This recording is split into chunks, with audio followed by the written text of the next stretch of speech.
Bonjour à toutes et à tous, bienvenue dans ma seconde base autonome durable. Je suis Stéphane Vivaliste et pour toutes celles et ceux qui sont nouveaux sur cette chaîne de survie et d'autonomie, n'oubliez pas de vous abonner, de laisser un pouce bleu et d'avance, je vous en remercie. Et aujourd'hui, on va parler d'un sujet tabou et ultra sensible qui est la guerre civile qui arrive et qui sonnera, on va dire, le début du stade final de l'effondrement. Alors je tiens à rappeler pour les QI à 2 chiffres qui écoutent la vidéo que je ne souhaite pas l'effondrement et je ne souhaite pas la guerre civile. Je dis que malheureusement la guerre civile va arriver qu'on le souhaite ou non et moi je ne souhaite pas les horreurs de la guerre. Ceci dit, quand on parle de guerre civile, on parle forcément d'un camp contre un autre.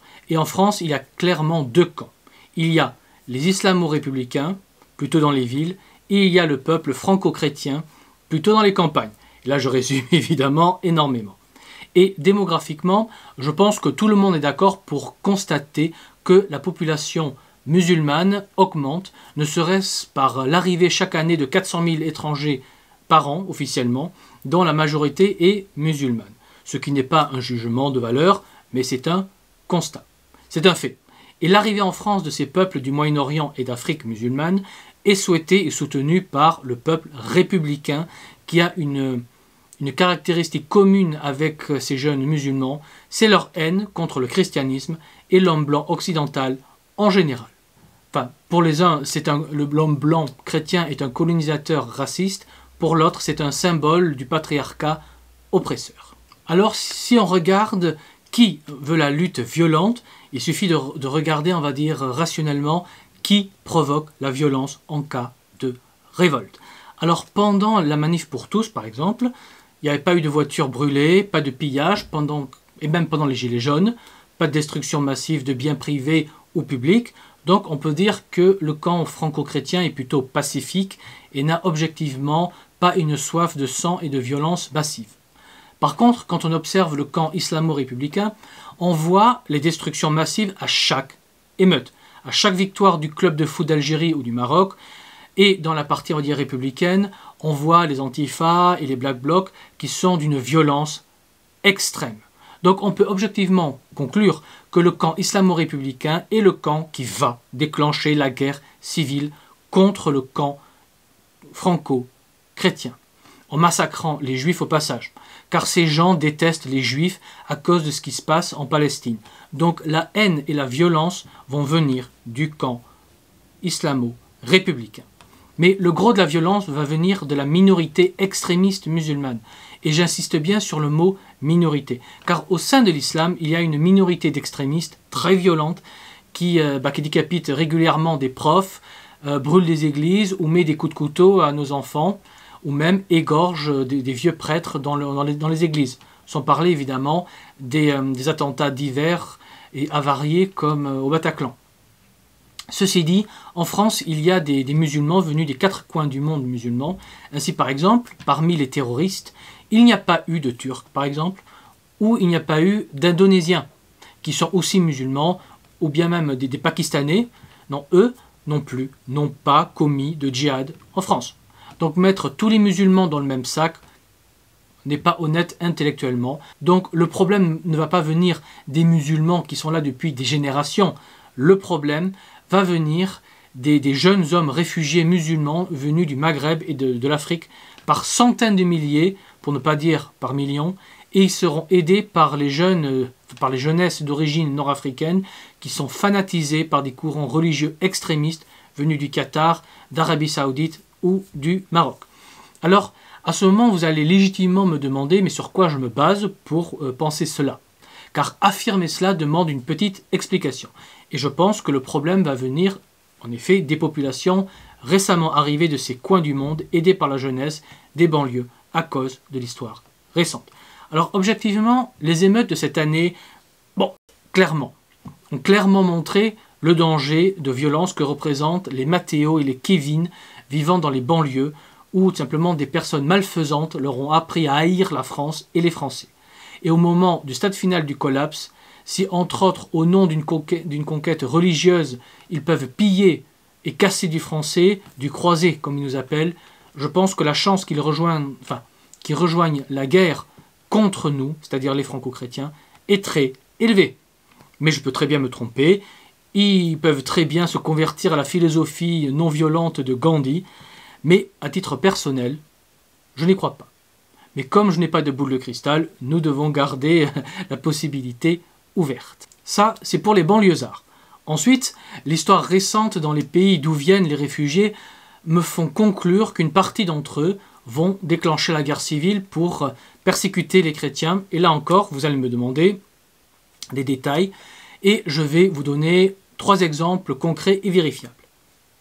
Alors, on verra par exemple l'exemple de la Syrie-Irak, l'exemple du Nigeria et l'exemple du Pakistan. Car nombre des réfugiés qui viennent chez nous sont venus de l'Afghanistan, Pakistan, qui sont assez proches culturellement, ethniquement de ces gens-là. Donc c'est de ces régions-là que viennent principalement les gens qui viennent chez nous. Alors commençons par la Syrie-Irak, qui sont venus massivement chez nous quand la Turquie a généreusement ouvert les portes, les sublimes portes, pour faire un mauvais jeu de mots, pour ces vagues de migrants. Mais passons. Bref, selon Nicole Russell, qui travaille pour le média le Washington Examiner, et je prends exprès comme source une femme, comme cela on ne pourra pas dire que je prends des sources de vieux hommes blancs, racistes et patriarcales, donc je prends comme source une femme, Nicole Russell. Et selon elle, il y a 20 ans, en 2003, il y avait en Irak 1,4 million de chrétiens qui vivaient tranquillement, et quand les musulmans radicaux sont apparus, la persécution fut telle qu'en 20 ans, en à peine 20 ans, le nombre de chrétiens est passé à 200 000. Donc en 20 ans, l'islam radical a fait diviser le nombre de chrétiens en Irak par 7 en moins de 20 ans. Alors concrètement, les musulmans radicaux ont expulsé ou tué évidemment les chrétiens, et ce même phénomène s'est produit en Syrie où depuis 2011, le nombre de chrétiens est en chute libre. Et on ne parle pas que d'adultes, mais on parle de femmes et d'enfants massacrés horriblement à la sortie des églises, à coups de couteau, ou pire. Et même des enfants de 3 ans ont été tués horriblement. Comme par exemple les 58 enfants chrétiens massacrés au couteau lentement le 31 octobre 2010 à Bagdad. Et ce sont massivement ces peuples qui sont venus chez nous. Alors oui, la majorité de ces réfugiés ne veulent pas reproduire ces horreurs, c'est évident, mais une minorité, si. Et si sur 1 million, il y a 1% de fanatiques qui veulent faire la même chose que chez nous que chez eux, cela représente quand même 10 000 personnes, soit 2 bataillons de tarés. Et on sait qu'il y a eu plusieurs millions de jeunes hommes frustrés qui sont entrés en Europe et en France. Donc, si vous ne me croyez pas, demandez ce que les 700 jeunes filles de Cologne en pensent. Mais passons. Alors, vous allez me dire que quelques milliers, ce n'est rien. Mais dites-vous que la guerre de religion en France, avec la nuit de la Saint-Barthélemy, a été commencée que par quelques centaines de personnes, ou même la sinistre Révolution française a été faite par 4000 personnes sur une population de 25 millions de personnes. Juste 4000 personnes. Donc ce sont bien les minorités extrémistes qui font l'histoire. Donc quelques milliers de fanatiques n'est pas négligeable, à mon humble avis. Ensuite, prenons l'exemple du Nigeria. Souvenez-vous, en 2012, donc il y a 10 ans, de Boko Haram, qui signifie littéralement « l'éducation occidentale est interdite ».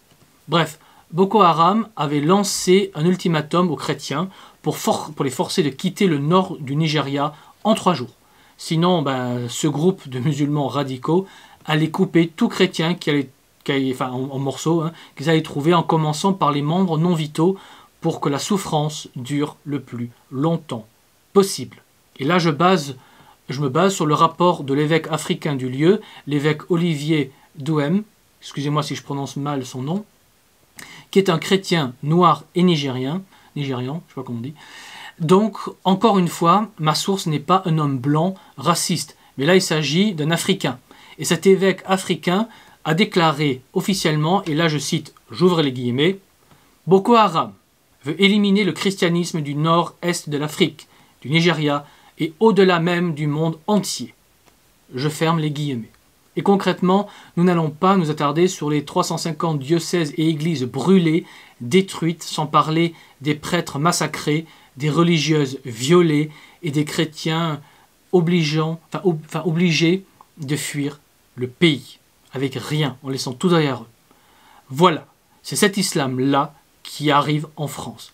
Pas l'islam pacifique d'Indonésie, c'est l'islam d'Irak, de Syrie et de l'Afrique subsaharienne qui vient chez nous. Et ce qui s'est passé chez eux, bien, se passera également chez nous. Car les mêmes effets produisent les mêmes résultats. Et il faut être un immense raciste de gauche pour se croire supérieur, pour croire que nous, on ne va pas subir ce que les peuples en Afrique et au Moyen-Orient ont subi par les mêmes minorités qui sont maintenant chez nous.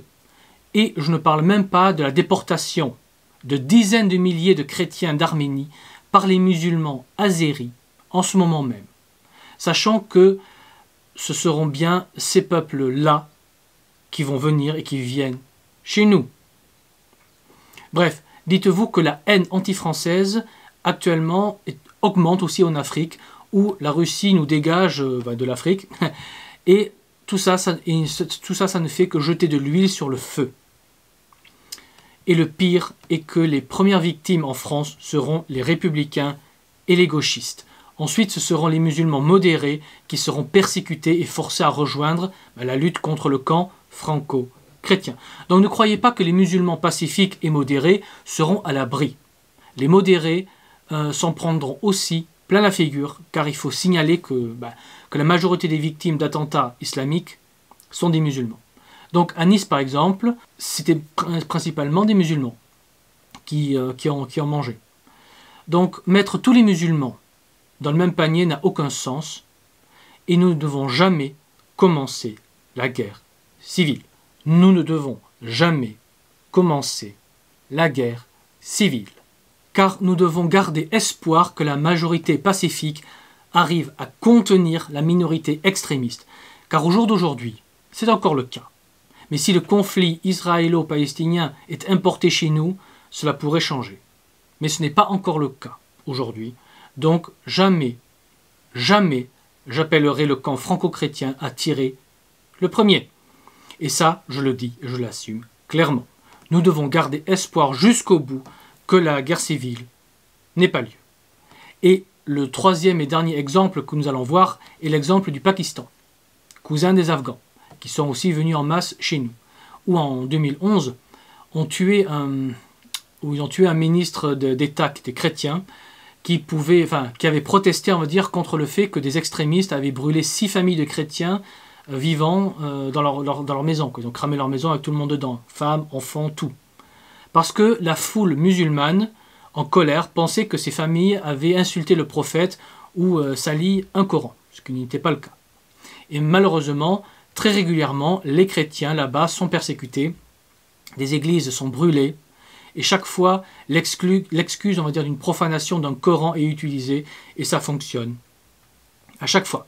Et on ne parle même pas de la persécution chrétienne en Arménie par les musulmans d'Azerbaïdjan, et la République franc-maçonne ne dit rien par haine du christianisme, et par amour du gaz pas trop cher qu'on peut acheter aux Azéris. Donc si on résume un peu, la guerre civile contre le camp franco-chrétien sera lancée et menée par les nouveaux arrivants venus de ces pays où persécuter les chrétiens est considéré comme normal. Et ils seront rejoints par les républicains et la gauche, et bien entendu par les jeunesses qui ont la haine de la France et qui veulent se venger de la colonisation, qu'ils n'ont pas connue en général, ou pour racheter leurs péchés en participant à un djihad pour étendre l'islam en France et en Europe. Et croyez-moi, les musulmans modérés en baveront autant que nous dans le camp franco-chrétien, et je tiens à préciser que si la guerre civile vient dans l'ouest de la France, moi je serai un capitaine de première ligne pour protéger nos femmes et nos enfants, pour protéger notre religion chrétienne et notre civilisation, et j'en ai pas du tout envie. Je n'ai pas du tout envie de faire cette guerre civile. J'espère même qu'elle n'arrivera jamais, et je prie tous les jours pour que cette guerre civile n'arrive jamais, mais je crains qu'on y aura droit quand même, et je participerai au combat en première ligne. C'est pour ça que je porte le Sacré-Cœur des Vendéens, pour bien montrer que je suis du camp franco-chrétien. Donc dites-vous que le meilleur moyen d'éviter de souffrir est de se rassembler en groupe, en réseau, afin de ne pas être une cible isolée que le camp islamo-républicain pourra attaquer, piller, violer, puis réduire en esclavage dans le meilleur des cas. Je peux vous assurer que les femmes et les enfants dans notre réseau ne connaîtront jamais ces horreurs. Ceci dit, vous avez encore le temps de nous rejoindre gratuitement si vous avez une BAD opérationnelle dans l'ouest de la France. Et là, il vous suffit, on va dire, de m'envoyer un mail à l'adresse sous la vidéo dans le descriptif. Ensuite, je vous répondrai et votre responsable local vous contactera pour vous accueillir et vous intégrer au réseau, que vous pouvez quitter gratuitement sans aucun problème. Bref, réfléchissez bien. Rejoignez-nous rapidement pour vous mettre, vous et votre famille, à l'abri. Et ensuite, pour participer à la grande reconstruction post-collapse qu'on va mener. Et sur ces belles paroles, il ne me reste plus qu'à vous dire, comme toujours, préparez-vous, anticipez. Dites-vous qu'un homme averti en vaut 2, mais qu'un homme préparé en vaut 4. Et sur ces belles paroles, je vous dis à la prochaine fois. Allez, ciao!